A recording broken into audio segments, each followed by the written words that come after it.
के PWD rest house में हरियाणा के गृह मंत्री अनिल विज के जनता दरबार में हजारों फरियादी शिकायत लेकर आते हैं, जहां फैसला ऑन द स्पॉट की बात प्रचलित है।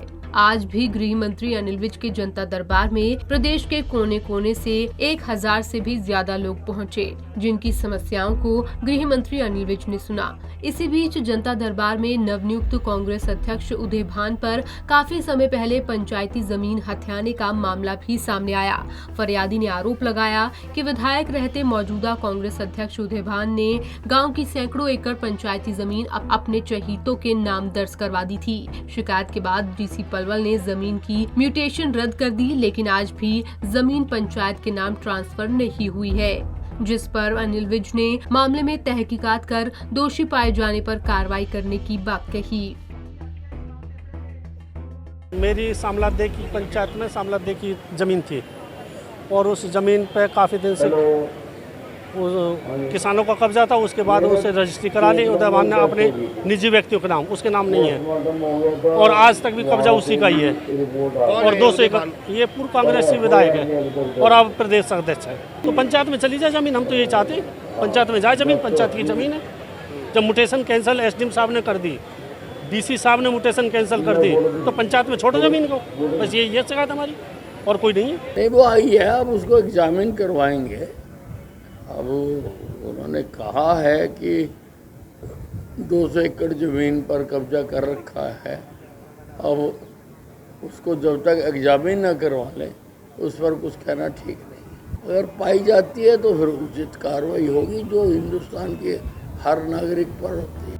वहीं इसके अलावा सिरसा से पैदल चलकर आए बुजुर्ग और उसका बड़ा बेटा लंबे समय से न्याय की आस में है और वो दूसरी बार अनिल विज के जनता दरबार में पहुंचे। हमारी 20-25 साल से एक सरपंच है हमारे गांव में सुंदरदास, उससे दुश्मनी है, रंजिश है हमारे खेत की। हमारी ज़मीन पे उसने पहले भी, पिताजी अनपढ़ है जी, उनकी ज़मीन पे पहले भी उसने अंगूठा लगा के फर्जी बेच दी। पौने दो एकड़ ज़मीन और भी उसने हड़प ली। 2022 को वो दिखा फुटेज में, वहाँ गांव में कैमरा लगा हुआ था, उसके बाद वो नहीं दिखा जी। 2 दिन बाद उसकी डेड बॉडी मिलती है हमारे पड़ोसी के खेत में। मंत्री जी के पास हम 16/4 को भी आए थे, इन्होंने स्ट्रिक्ट आदेश दिए थे आईजी हिसार को लिखित में, पर वो आदेश जो हैं डीजीपी के पास जाते हैं या पोस्ट में देरी होगी तो पिताजी से फिर नहीं रहा गया। आज फिर आए तो मंत्री जी ने कहा है, क्योंकि हमने पहले भी कहा था और आज भी कह रहे हैं कि हमारे देश भारत के अंदर अगर न्याय मिल सकता है तो किसी को, वो सिर्फ माननीय मंत्री अनिल विज अम्बाला के इस दरबार में, इस न्याय मंदिर में ही मिल सकता है। एक 80 साल का बुजुर्ग, क्या उसको दिखता नहीं है उसकी क्या हालत है? जिस हिसाब से वो प्रोटेस्ट में बैठे थे, जिस हिसाब से आज वो आपके सामने परमात्मा की कृपा खड़े हैं, मुझे नहीं लगता वो कैसे बचे हैं। वहीं तबीयत खराब होने के बावजूद भी गृह मंत्री अनिल विज जनता दरबार में बैठकर लोगों की फरियाद सुनते हुए नजर आए। अनिल विज ने कहा कि लोगों को जहां न्याय मिलता है वो वहीं पर आते हैं। लोगों का विश्वास बढ़ रहा है और हम काम करते हैं। मैंने तो तख्तियाँ नहीं देखी हैं, लेकिन मैं हर आदमी का काम करता हूँ।